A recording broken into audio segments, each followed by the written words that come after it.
Good evening. I have a question. What were we created to do? Genesis chapter 2, verse 15.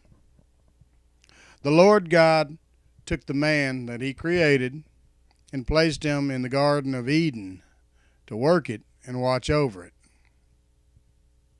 What else was we created to do? Genesis 3, chapter 3, verse 8 and 9. Then the man and his wife heard the sound of the Lord God walking in the garden at the time of the evening breeze. And they hid themselves from the Lord God among the trees of the garden. So the Lord God called out to the man and said to him, "Where are you?" End quote.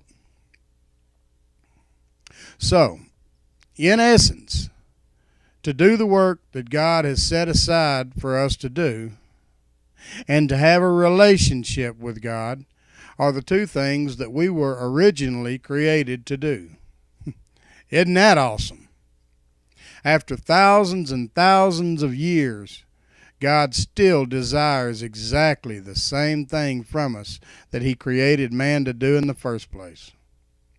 Now, pick anybody that you have a relationship with and tell me how solid your relationship would be if you never spent time with them. Let's take it a step further.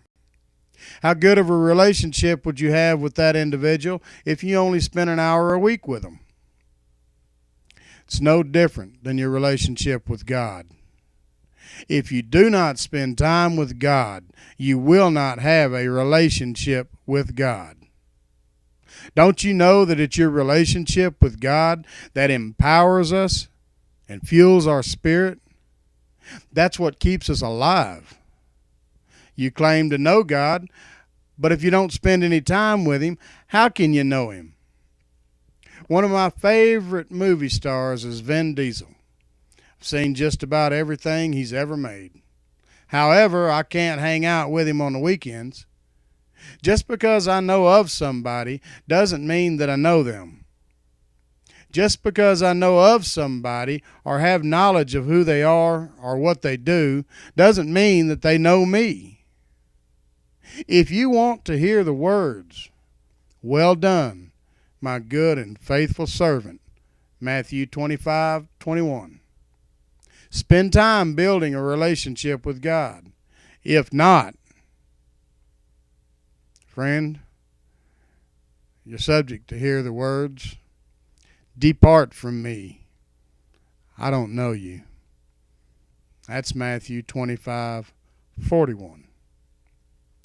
I hope this encourages and helps you on your walk with the Lord. I do sincerely love you, and I hope that you have a blessed day.